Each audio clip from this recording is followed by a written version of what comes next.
আলী রাদিয়াল্লাহু তাআলা আনহু বলছেন, মান ইউরিদু আন ইয়াতাকাল্লাম মা আল্লাহ, যে চায় আমি আল্লাহর সাথে কথা বলবো, ফালিউসাল্লি, সে যেন নামাজ শুরু করে।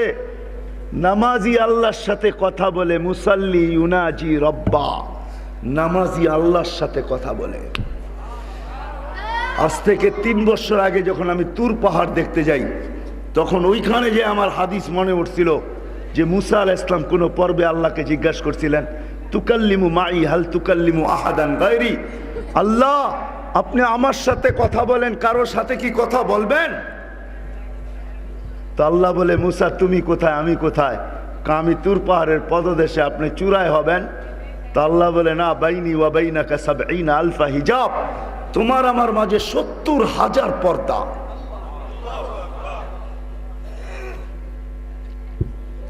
কুল্লা হিজাব আলফা সানা, প্রত্যেক পর্দা ১০০০ বৎসরের রাস্তা। আনা ওয়ারা আল হিজাব, আমি পর্দার ওই পারে, তুমি এই পারে। সাতাতি উম্মাতুন, এক উম্মত আসতেছে মুসা,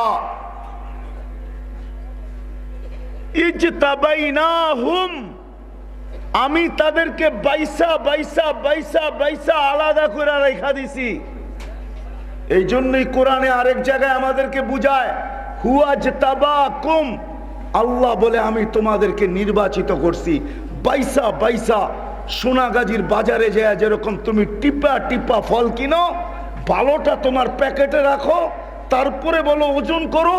আল্লাহ বলে আমি এক উম্মতকে সমগ্র মানব জাতির ভিতর থেকে বাইসা বাইসা আলাদা করে টুকরিতে রেখা দিছি, এটা আমার বন্ধুর উম্মত হিসাবে পাঠাবো।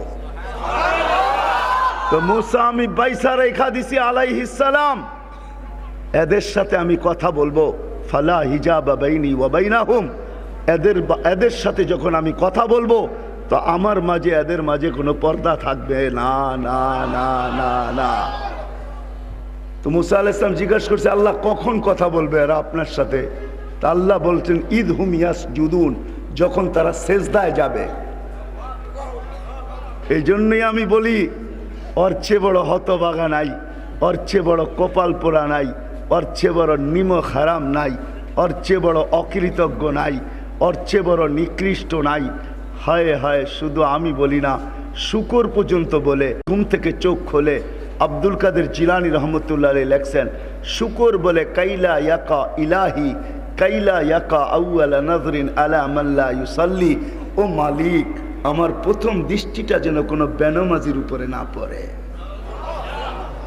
আমি তো অল্প কয়েকটা শব্দ আনছি যে ওর চেয়ে নিমক হারাম কেউ নাই, ওর চেয়ে অকৃতজ্ঞ কেউ নাই, ওর চেয়ে কপাল পোড়া কেউ নাই, ওর চেয়ে হতবাগা কেউ নাই। আল্লাহ ডাকলো আর মসজিদে আসলো না। আল্লাহ বলে যখন এরা সেজদায় যাবে, এই জন্য হাদিসে আছে, ইদা সাজাদাল আব, যখন বান্দা বান্দি সেজদায় যায়, তো আল্লাহ চিৎকার দিয়া বলে, মালাইকাতি, ও আমার ফেরেশতারা, ইরফা হিজাব বাইনি ওয়া বাইনা আবদি, আমার আর বান্দা বান্দির মাঝের পর্দাগুলাকে সরা, সরা দে পর্দাগুলা। কেন? ইদান ইউনাজি আবদি, এখন বান্দা আমার সাথে কথা বলবে। আস-সাজিদু ইয়াসজুদু আলা কাদামাইর রহমান, সেজদাকারী আল্লাহর কুদরতি পায়ে মাথা রাখে, মাথা। কিসের? আল্লাহর কুদরতি পায়ে। আর যুবকদের জন্য আলাদা, যুবকরা যখন সেজদায় যায়, তো আল্লাহ ফেরেশতাদেরকে ডাইকা বলে, উনজুর ইলা হাদা শাব মাযা ইয়াফআল, এই যুবক কি করতেছে বল। তো ফেরেশতারা বলে, জাআলা আজলাহু ওয়া মাজালাহু লিআজলিক, সবকিছু বিসর্জন দিয়ে আপনার কুদরতি পায়ে মাথা ঠেকায়া দিছে। তো আল্লাহ বলতে থাকে, ফাশহাদু, তোমরা সাক্ষী থাকো, হাদা আবদি হাক্কা, এ আমার পারফেক্ট বান্দা, ইন্নী উবাহি বিহিল মালাইকা, আমি তোমাদের উপরে যুবককে নিয়ে গর্ব করে থাকি।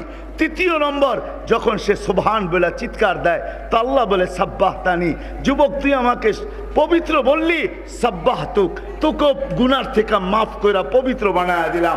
যখন যুবক আলা বলে, তো আল্লাহ বলে, আলাইতানি, তুই আমাকে মহান বললি, যা আলাইতুক, তোকে আমি মহান বানাইলাম। কিরকম মহান, এটার দিকে আমি যাইতেছিলাম, ওইখান থেকে বাহিরে চলে আসছি। এরকম যুবক যখন নামাজের উপরে টিকা থাকতে থাকে, নামাজ পড়তে থাকে, চলতে থাকে, তো একদিন আসে আল্লাহ ওই যুবককে দেখলে লজ্জা পান। যেটা আমি বলতে যাইতেছিলাম যে এই দেশ নড়ে চড়ে কিন্তু পড়ে না, এরকমও লক্ষ লক্ষ যুবক বাংলাদেশে আছে, আপনি পাবেন যারা রোডে গাডে হাটে বাজারে সর্বস্ত যাদের বিচরণ, যারা আল্লাহর ভয়ে নিজেদেরকে লজ্জাপতির মতো গুটায় নিছে, এরকম যুবক হাজারো আছে এই জমিনের ভিতরে। এই জমিনের ভিতরে হাজারো আছে যাদেরকে দেখা আল্লাহ নিজে বলেন লাউলা ইয়া শাবাব, ও যুবক তুই যদি না থাকতি লাজালতুস সামা হাদিদা, আমি কবে আকাশকে লোহার বানায়া দিতাম, ওয়াল আরদা সাফসাফা, কবে জমিন তামার হয়ে যেত, ওয়াল আরদা রামাদা, মাটিগুলাকে কবেই না বালু বানায়া দিতাম, ওমা আনজালতু মিনাস সামাই কাতরা, আকাশ থেকে একটা বৃষ্টির ফোঁটা না, ওমা আমবাততু মিনাল আরদি হাব্বা, জমিন থেকে একটা শস্যের দানা না, বাল আনজালতু আলাইহিমুল আযাবা সাব্বা, একের পর এক আযাব দিয়ে ধ্বংস করে দিতাম। কিন্তু যুবক তোর দিকে তাকাইলে আর পারি না। এরকম যুবক বাংলাদেশে হাজার হাজার লক্ষ লক্ষ পাবেন। জান জান জান জান জান বৃহত্তর নোয়াখালীতেও পাবেন, ফেনীতেও পাবেন, লক্ষ্মীপুরও পাবেন। দুনিয়ার বাংলাদেশের বড় বড় মাদারিসগুলোতে যান, দেখবেন এরকম হাজার হাজার যুবক আছে যারা আল্লাহর ভয়ে নিজেদেরকে গুটায় বসায় রাখছে। না নাই? হ্যাঁ, যান ইউনিভার্সিটি কলেজেও যান, ওইখানেও আপনি পাবেন। দাওয়াত ও তাবলীগের আলহামদুলিল্লাহ হক্কানি উলামাদের মেহনতের কারণে, হক্কানি উলামাদের পিছে চলা হাজারো ইউনিভার্সিটি কলেজ মেডিকেলের ছাত্রদেরকে পাওয়া যাবে যারা নিজেদেরকে আল্লাহর ভয়ে লজ্জাপতির মতো গুটায় আনিছে। এই জন্য আমি জায়গায় চলে আসছি, কিন্তু যেখান থেকে এই দেশ নড়ে চড়ে কিন্তু পড়ে না। আরে মেরে দোস্ত, মুসা আলাইহিস সালাম আল্লাহর সাথে কথা বলছে, শর্ত কিন্তু চারটা। কয়টা? কয়টা? কয়টা? তুর পাহাড় হইতে হইতো, তুর পাহাড় ছাড়া উনি কথা বলতে পারতেন না। পারতেন? তুর পাহাড়ে গেলেই জুতা খুলতে হইতো, ঠিক না? সময় নির্ধারিত ছিল, এই সময় আসবে তো বলবো, নাইলে বলবো না। কথা নির্ধারিত, কথার মাত্রা নির্ধারিত ছিল। আজকে এতটুক বলো, বাকিটা কালকে বইলো।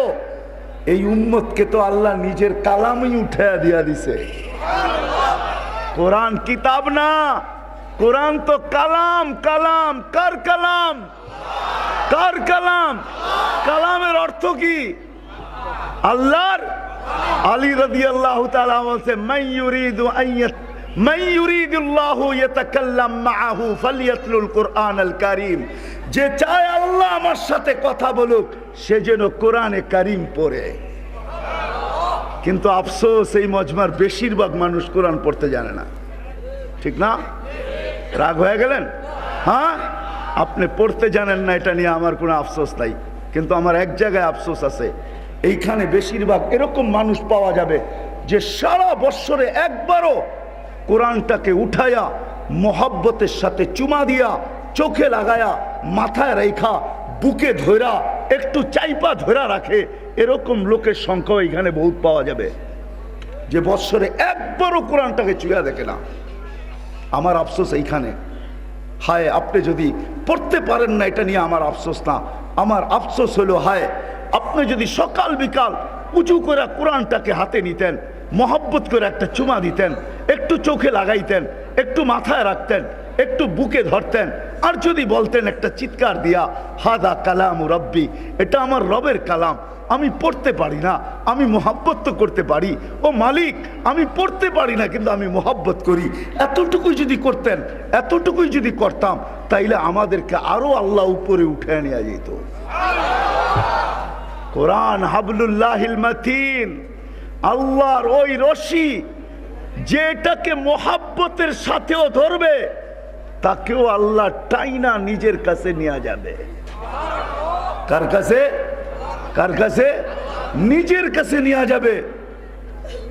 ও সোনাগাজীর মানুষ, সোনাপুরের মানুষ, সোনাপুর না আপনাকে? সোনাপুরের মানুষ, হায় হায় হায় হায় হায়, সোনাগাজীতে যায় ডাক্তারের কাছে সিরিয়াল দিয়া বসে থাকেন, ঠিক না? কি ফাও ভিজিট ছাড়া? হ্যাঁ, কি ভিজিট লাগে না লাগে না? হ্যাঁ, ভিজিট দিয়া লাইন লাগায় বসে থাকেন, মাঝে মাঝে যে হাতে পায়ে ধরেন, ঠিক না? আমি বেশি অসুস্থ, আমাকে একটু আগে দেখা দেন, আমি অনেক দূর থেকে আসছি, ঠিক না?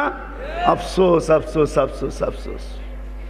ও উম্মত, কোরআনের ভিতরে শেফা রাখা ছিল।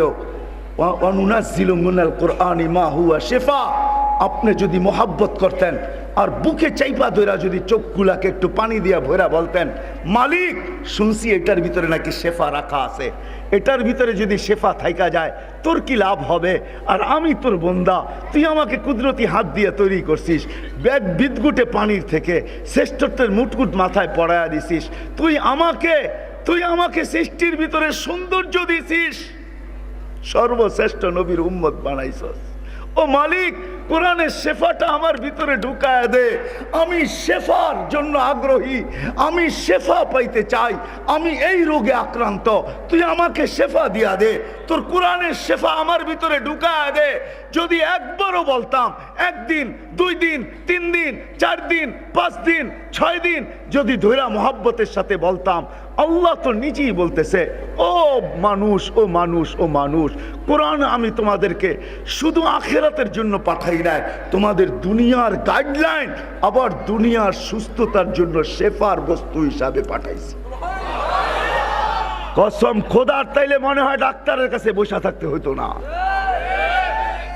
আর এই কোরআন, বললাম না মুসা আলাইহিস সালাম 4 শর্ত, আর আল্লাহ আমাদেরকে কালাম দিছেন, কোনো শর্ত লাগায় নাই, বলছে তুই বিলকুল নাপাক হইলে পড়তে পারবি না, যদি বিলকুল নাপাক না হস তাইলে তুই মুখাস্ত পড়তে থাকবি, পড়তে পারবি, উঁচু নাই তাতে কি আসে যায়, মুখাস্ত পড়তে থাক, আমি তোর সাথে কথা বলতে থাকবো, তুই পড়তে পড়তে ক্লান্ত হবি, আমি কথা বলতে বলতে ক্লান্ত হব না। ওইখান থেকে বাহির হয়ে গেছি যে 11,000-এর উপরের বেশি মাদ্রাসার ছেলেরা তাহাজ্জুদের সময় ওঠে, সুবে সাদেকের 1 ঘন্টা আগে ওঠে, আল্লাহ এদের সাথে কথা বলতে থাকে। যেই জমিনের এত বাচ্চাদের সাথে আল্লাহ কথা বলে, ওই জমিন নড়তে পারে, চড়তে পারে, পড়তে পারে না, এটা আমার বিশ্বাস। ওই জমিনে কোনো বিপর্যয় আসবে না। এই জন্য কথা লম্বা হয়ে গেছে, গুছায় আমি নিয়ে আসতেছি। মেরে দোস্ত, চলে যেতে হবে, ছোট্ট একটা জীবন দিয়ে আল্লাহ পাঠাইছেন, থাকার সুযোগ কারো ছিল না, আমাদেরও নাই। এইখান থেকেই আমাকে প্রস্তুতি নিয়ে যেতে হবে। দুনিয়ার কোনো পরিচয়, আগেই বলছি, ওইখানে চলবে না। প্রত্যেককে নিজের পরিচয় নিজে নিয়ে যেতে হবে, কারো পরিচয় দিয়া কারো চলবে না। বাপের পরিচয় ছেলেকে দিলে, ছেলের পরিচয় বাপের দিলে চলবে না। এইখান থেকেই বাহির হয়ে গেছিলাম আমি, যে ইব্রাহিম খলিলুল্লাহ ছিলেন, কিন্তু বাপ ছেলের পরিচয় দিয়া চলবে না, যে আমার ছেলে খলিলুল্লাহ। ছেলে বাপের পরিচয় দিয়া চলবে না। নূহ আলাইহিস সালাম উলুল আজমি মিনার রসুল, ছেলে বাপের পরিচয় দিয়া চলবে না, স্ত্রী স্বামীর পরিচয় দিয়া চলবে না। যদি চলতো তাহলে নূহ আলাইহিস সালাম আর লূত আলাইহিস সালামের স্ত্রীদ্বয় স্বামীর পরিচয় দিয়ে চলে যেত। কেননা আল্লাহ দুইজনের পোশাক বলতেছেন, হুন্না লিবাসুল লাকুম ওয়া আনতুম লিবাসুল লাহুন্না। আল্লাহ বলতেছেন তোমাদের স্ত্রীরা তোমাদের পোশাক, আর ওই দুইজন হলেন নবীর পোশাক, নবীর। যদি স্ত্রীর পরিচয় স্বামীর চলতো তাইলে আসিয়া ফেরাউনকে জান্নাতে নিয়ে যেত। চোখে জান্নাত দেখার পরে এই প্রশ্ন কোনোদিন করতো না যে জান্নাত আছে, রানী আছে, রাজা নাই, এই জান্নাতের মজা নাই, আমি জান্নাত দিয়া করব কি? তো আল্লাহ বলছে রানী যখন বানাইছি রাজাও দিব, তো বলছে ওই রাজা কে হবে? তো আল্লাহ বলছে যার উপরে কারো রাজত্ব নাই, বলছে নাম বলেন। তো আল্লাহ বলছে মুহাম্মাদুর রাসূলুল্লাহ সাল্লাল্লাহু আলাইহি ওয়াসাল্লাম তোমার জান্নাতের রাজা।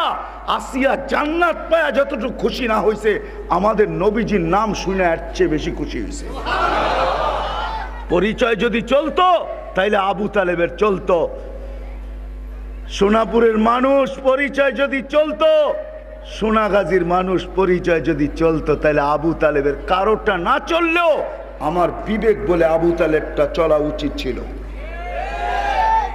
শুধু চিল্লান না, বুঝা চিল্লান, আবু তালেবেরটা চলা উচিত ছিল।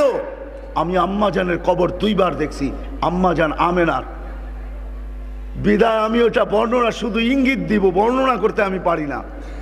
আমি যত জায়গায় বর্ণনা করতে গেছি ওয়াজ শেষ হয়ে গেছে, আমি ভাঙ্গা পড়ছি, কেননা ওই দৃশ্য যে দেখে নেয় তাকে বোঝানো যাবে না, আর যে দেখছে সে নিজেকে ধরে রাখতেও পারবে না।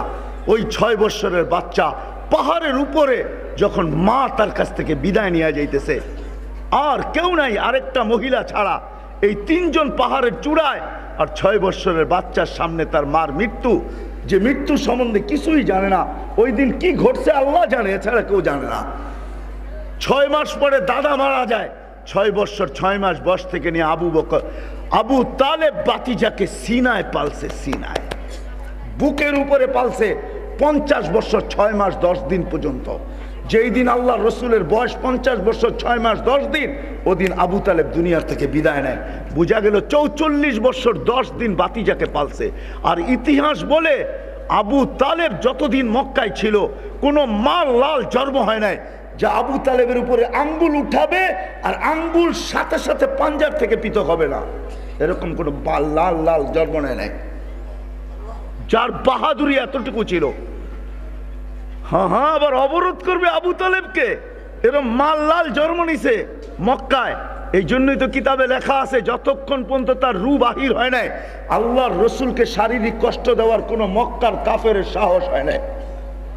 ছোট্ট একটা পাথরের কণা দিয়েও না, কেননা মক্কার বাসী জানতো যদি পাথরের ছোট্ট একটা কণা নিক্ষেপ করি তা আবু তালেব পাথরের জবাব পাথর দিয়ে দিবে না। আবু তালেব বলবে তালাশ কর এই পাথরের কণা কোন পাহাড়ের, ওটা আগে বাহির কর, তারপরে উঠা পাহাড় মার এর মাথায়। আমার বাতিজার গায়ে পাথরের কণা, এতটুকু ভালোবাসতেন। 4 বৎসর বাতিজার দিকে চায়া অবরুদ্ধ জীবন কাটাইছে, পাতা চাবায়া কাটাইছে।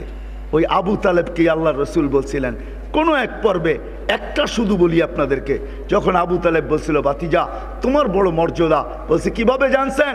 বলে কিছু শুনছি কিছু দেখছি। বলে চোখে দেখছেন কি? বলে সুবে সাদেকের সময় তোমার জন্ম, একটু পরে সূর্যটা উঠছে, বিকালবেলা ডুবে গেছে, ডুবতে দেরি, তোমাকে চকিতে বাহিরে শোয়াইতে দেরি করি নাই, তোমাকে শোয়াইতে দেরি। চাঁদ আমাদের দুনিয়ার থেকে 3,02,40,000 মাইল উপরে, সে দ্রুত গতিতে নিচে নামতে দেরি করে নাই, নামতে নামতে তোমার মাথার কাছে চলে আসছে। আমি ভয়ে চিৎকার দিয়া ফেলছি যে তোমার উপরে পড়া না যায়, কিন্তু সে তোমার মাথার কাছে এসে থেমে গেছে। তুমি একদিনের বাচ্চা ছিলা, হাত পাও খুব নাড়াচাড়া করতেছিলা, নিচে তোমার হাত পায়ের নাড়াচাড়া চলতেছিল, তোমার হাত পায়ের ইশারায় উপরে চাঁদ নাচতে ছিল, নাচতে ডান্স করতেছিল, ডান্স। তার লাফালাফিতে একবার এদিকে যায়, একবার এদিকে যায়, একবার এদিকে লাফ দেয়, একবার এদিকে লাফ দেয়।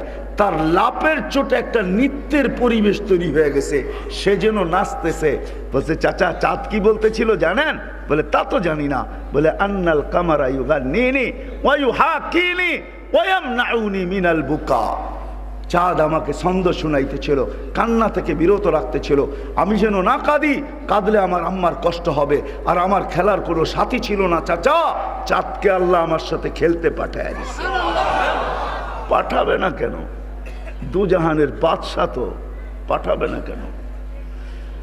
হ্যাঁ, তারপরে বলছে চাচা কিয়ামতের দিন আমার পরিচয় দিয়া চলবে না। সোনাপুরের মানুষ আমি চিনি আবু তালেব কোথায় জন্ম নিছে, তার ঘরটা কোথায় ছিল, কোন জায়গায় আবু তালেব মারা গেছে এটা আমি চিনি, আজকে তার কবরটা কোথায় এটা আমি চিনি। আমি চিনা চাই না, তারপরে বলি আমি চিনি তার কবরটা এখনো কোথায়। এখনো আবু তালেবের কবরটা আম্মাদান খাদিজাতুল কুবরা আর হাজেরা আলাইহিস সালাম, এই দুইজনের কবরের পাশে আবু তালেবের কবর, যেটাকে সারা দুনিয়ার ওলামা বলে জান্নাতুল মুআল্লা, উপরের জান্নাত। আপনারা হজে গেলে গেট দিয়া ঢুকা তারপরে দেখেন, ঠিক না? হজে গেছেন কেউ? গেট দিয়া ঢুকা দেখছেন না? আমি গেট দিয়া ঢুকা দেখি না, কারণ আমি তো যেতে যেতে ওইখান দিয়া, কেননা গেট দিয়া ঢুকে গেলে আপনি পারবেন না ওইখানে যেতে। একটু ঢুকার পরে দেখবেন দেওয়াল দেওয়া আছে, দেওয়াল পর্যন্ত শেষ পড়ে আর ঢুকা যায় না। আম্মাজানের কবর হলো ওই মাথায়, আপনাকে ফ্লাইওভারের উপর দিয়ে যেতে হবে, তাও চীনে তাকে নিয়ে যেতে হবে, তাইলে আপনি খুঁজা পাবেন। আবু তালেবের কবরটা এখনো আম্মাজানের কবরের পাশে, এখনো জান্নাতুল মুআল্লায় রাখা, কিন্তু সারা দুনিয়া বলে আবু তালেবের কোনো পরিচিতি আল্লাহর কাছে নাই। সে নিজেকে তৈরি করে নিয়ে যেতে পারে নাই, বিধায় আমরাও ধোকায় না থাকি, কোনো সম্পর্ক আমাদেরকে বাঁচাইতে পারবে না। নিজেকে প্রস্তুত করে নিয়ে যেতে হবে। যদি প্রস্তুত করে নিয়ে যেতে পারেন, আপনি ফকির, আপনি গরিব, দিন আইনা দিন খান, সকালে আনেন বিকালে শেষ, নুন আনতে পান্তা ফুরায়, 1 তারিখে পাইলে 20 তারিখে শেষ হয়ে যায়। আপনার ঘরে পানি বাহিরে পড়ার আগে আপনি ঘরে পানি পড়ে, বৃষ্টি বাহিরে পড়ার আগে আপনার ঘরে পড়ে, সবকিছু আমি মাইনা নিব, তারপরে যদি আপনি প্রস্তুত করে নিয়ে যাইতে পারেন, তাইলে আপনি কিয়ামতের মাঠের বাদশা। দুনিয়ার আধিপত্য কিছু লোকের হাতে, যারা দুনিয়ার ভিতরে তাদের আধিপত্যের খেল খেলতে থাকে। কিয়ামতের মাঠের আধিপত্য ওই গরিবদের হাতে, যারা দুনিয়ার থেকে নিজেদেরকে প্রস্তুত করে নিয়ে গেছেন। এই জন্যই হাদিসে আসছে, এদেরকে ফেরেশতারা হিসাবের জন্য ডাকবে, ইতু ইলাল হিসাব, হিসাব দিতে আসো। এরা খাড়া খাড়া জবাব দিবে, আইয়ু হিসাবিল্লানা মা আতানাল্লাহু মালা, আমাদের আবার হিসাব কিসের রে, আল্লাহ তো মালই দেয় নাই। আল্লাহ শুনবে, জানা সত্য জিজ্ঞাসা করবে, মানহুম ওমা ইয়াকুলুন, এরা কারা, কি বলে? ফেরেশতার বলবে মা আশারাল ফুকারা, এরা সব গরিবের দল। এদের অভিযোগ আপনি নাকি এদেরকে মাল দুনিয়াতে দেন নাই, বড় দুঃখে কষ্টে এদের জীবন কেটে আসছে, বিদা আজকে এরা হিসাব দিতে চায় না। তা আল্লাহ বলবে সাদাকু, এরা সত্য বলছে, এদেরকে আমি মাল দেই নাই। ফাকুলু, এদের কানে কানে বলে দাও, ইনতালিকু ইলাল জান্নাতি বিগাইরি হিসাব ওয়ালা কিতাব, হিসাব কিতাব ছাড়া তোমরা জান্নাতে চুপে চুপে চলে যাও। দুনিয়ার ওয়ালারা দুনিয়াতে 60-70 বছর বক্ষণ করছে, 60-70 বছর এরা বক্ষণ করছে, 60-70 বছর এরা ব্যবহার করছে, 60-70 বছর এদের দাপট চলছে। আর তোমরা দেখছো, আর তোমাদের দিল জ্বলছে, দিল জ্বলছে তোমাদের।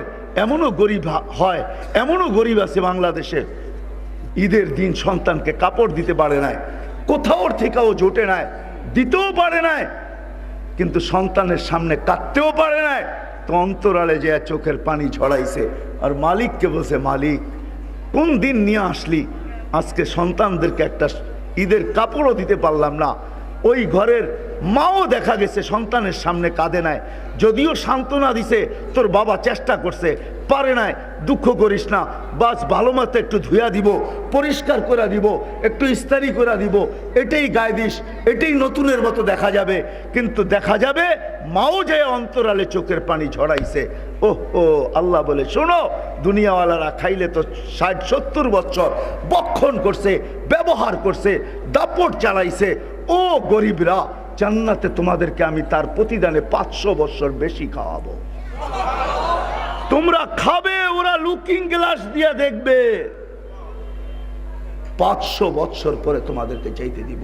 এই জন্য ছোট্ট জীবনটাকে গড়া যেতে হবে, হারায় গেলে চলবে না। কি গড়ার জন্য প্রস্তুত? পাক্কা ওয়াদা? হ্যাঁ, সত্য। কিন্তু এটার মাধ্যম কি? গড়ার মাধ্যম হইল মুহাম্মাদুর রাসূলুল্লাহ। আল্লাহর রসুল হইলেন গড়ার মাধ্যম। কিন্তু সোনাপুরের মানুষ যদি বলে, আল্লাহর রসুল তো দুনিয়ার থেকে চলে গেছে, 1440 বছর হয়ে গেছে, 1430 বছর, এখন নবীর মাধ্যমে কিভাবে গড়ব?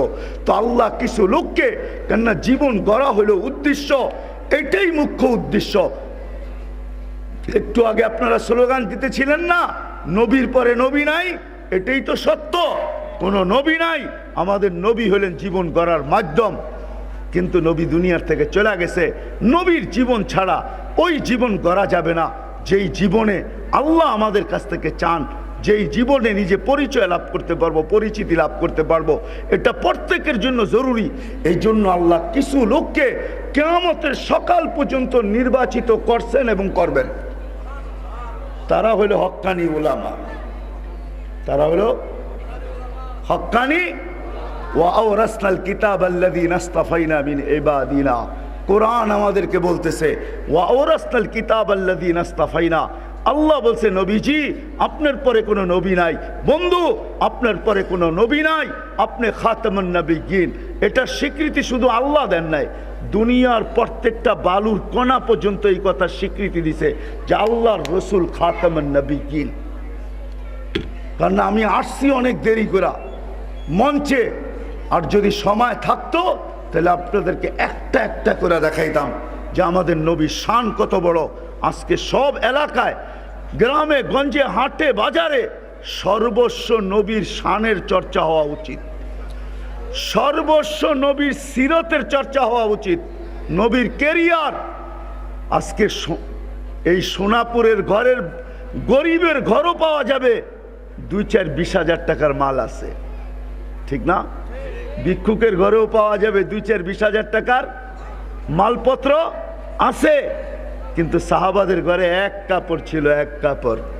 কিন্তু যা সুখ ছিল ওই সুখ আজকে আমাদের দেশের সবচেয়ে বড় ধনী যে, তার ঘরে ওই সুখ নাই।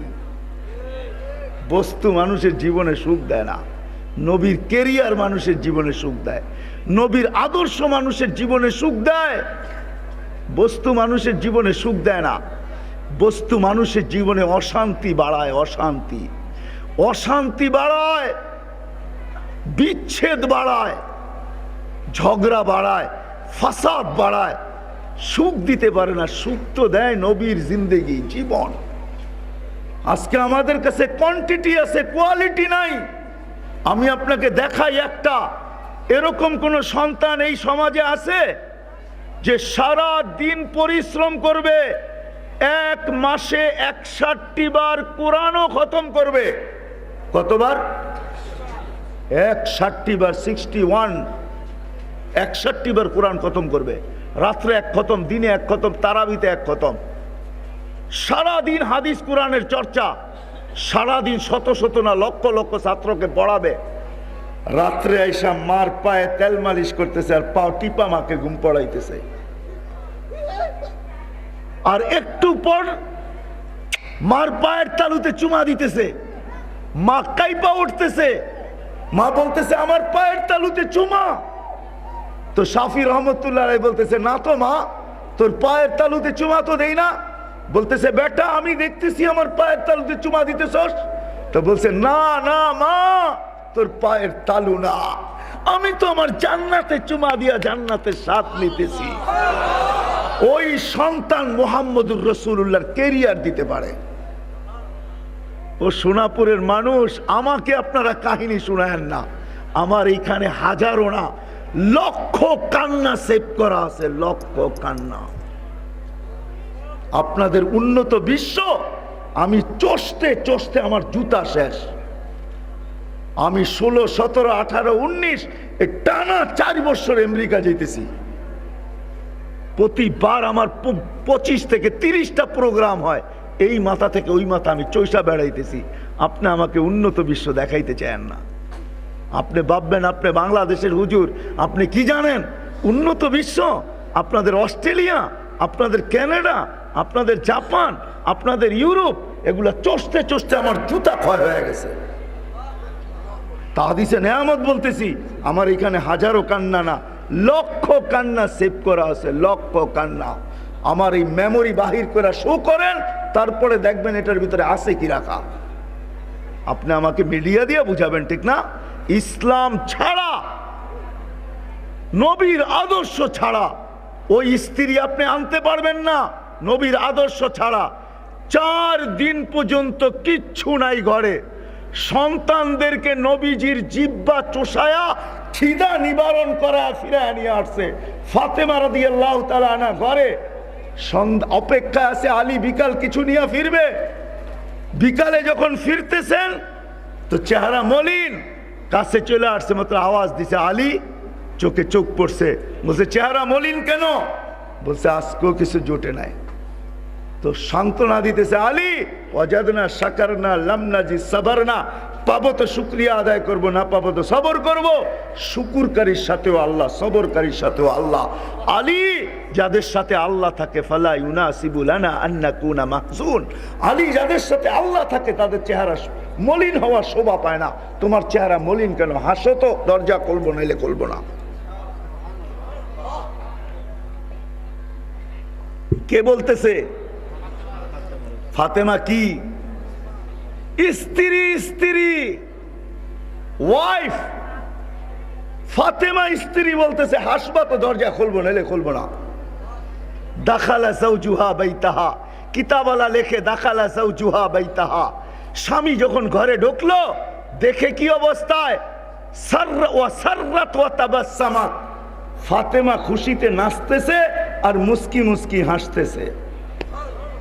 হ্যাঁ, নবীর আদর্শ এরকম ওয়াইফ দিতে পারে, এরকম স্ত্রী। এই অবস্থায় খুশিতে নাচতেছে আর হাসতেছে। কি মনে করা?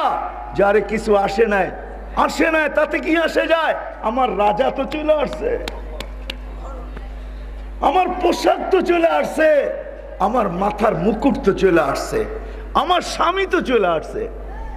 না আসলে কি করতাম? শুকরিয়া আদায় করতেছে। সাররাত ওয়া তাবাসসামাত, এটা নবীর আদর্শ দিতে পারে, আপনাদের এই বস্তু দিতে পারে না। হ্যাঁ, নোয়াখালীর বেশিরভাগ মানুষের ঘরের বস্তুই বিদেশ থেকে আনা, ঠিক না? কি কেউ দুবাই থেকে, কেউ সৌদি থেকে, কেউ কাতার থেকে, কেউ আরব এমারাত থেকে, ঠিক না? কেউ মাস্কেট থেকে, আবার কেউ আনছে লন্ডন থেকে, কেউ আনছে আমেরিকা থেকে, ঠিক না? হ্যাঁ, অনেক মানুষ চিনি আমি আপনাদের দেশে যারা আমেরিকায় থাকে। আমি যে চিনি না এরকম না, আমাকে যে চিনে না এরকমও না। বস্তু মানুষকে সুখ দিতে পারে না, নবীর কেরিয়ার ওইটা ছাড়া কিয়ামতের সকাল পর্যন্ত বিকল্প কোনো রাস্তা নাই। এই জন্য আল্লাহ হক্কানি উলামাদেরকে নির্বাচিত করছে। আজকে নবীর জিন্দেগি শিখবেন কোত্থেকে? হক্কানি উলামাদের কাছ থেকে। এই জন্য আল্লাহ রসুল হাদিস বলছেন, কাব ইবনে আহবার রাদিয়াল্লাহু তাআলা আনহু বর্ণনা করছেন যে যে হক্কানি উলামাদের পিছে চলতে থাকবে, মনে প্রাণে মহব্বতের সাথে হক্কানি উলামাদের পিছে পিছে চলতে থাকবে, যতটুক সম্ভব এদের সাথে হাতে হাত মিলাইতে থাকবে, এইভাবে যদি কিয়ামত পর্যন্ত পৌঁছতে পারে তো আল্লাহ এদের সাথে কিয়ামতের দিন উঠাবে। আর আল্লাহ বলবে, এরা যেই জায়গায় যায় তোমরা ওই জায়গায় চলো। যদি বলবো গুনাহ, তা আল্লাহ বলবে তোমাদের গুনাহ আমি মাফ করে দিলাম, গুনার জায়গা নেকি দ্বারা পরিবর্তন করে দিলাম। চলে আসছি আমি শেষ জায়গায়। কি রাজি হক্কানি উলামাদের পিছে চলতে? পাক্কা ওয়াদা? হ্যাঁ পাক্কা? কারো কথায় ভুলবেন না তো? পাক্কা? নামাক আল্লাহ কবুল। আর নবীজির সর্বপ্রথম নবী আইসা আমাদেরকে মেসেজ দিছেন, তারিখ অনেক লম্বা। আল্লাহর রসুল জন্ম নিতে দেরি, ওনাকে চাদরে রাখতে দেরি, উনি সিধা সেজদায় যেতে দেরি করেন নাই। আল্লাহ রসুল সেজদা করেন না, আমাদেরকে মেসেজ দিছেন, উম্মত নামাজ ছাড়া তোমাদের কোনো পরিচয় নাই। এই জন্য আল্লাহ রসুল পর্যন্ত দয়ার সাগর হওয়া সত্ত্বেও উনি পর্যন্ত বদদোয়া করছেন, আল জাফা কুল্লাল জাফা, অর্চে বড় জালেম, অর্চে বড় মুনাফিক আর কেউ নাই। যে আত্র 12:15 বাজতে চলছে, 12:15 পড়ায় 12টা বাজতে চলছে, পাক্কা ওয়াদা করো। আল্লাহ প্রথম আকাশে চলে আসছে, আহ্বান করতেছে, কে আল্লাহর কাছে চায় দেওয়ার জন্য। তোমাদের পায়ে হাত রেখা বলি, তোমরা মদিনার যুবকদের মতো হও, 5 ওয়াক্ত নামাজের জন্য নিজে অঙ্গীকার করো। আল্লাহ রসুল যখন মদিনায় যায় তো আল্লাহর কাছে দোয়া করছিলেন, আল্লাহ মদিনার যুবকদেরকে আমাকে দিয়া দেন। তো আল্লাহ দিয়া দিছিলেন। তো আল্লাহ রসুল বসায় বলছিলেন, নুসির তুবি শাবাব, আল্লাহ মদিনার যুবকদেরকে দিয়ে আমাকে সাহায্য করছেন। আমিও চাই এই মজলিসে, এই এলাকায় যত যুবক আছে তোমরাও মদিনার যুবকদের মতো হয়ে যাও।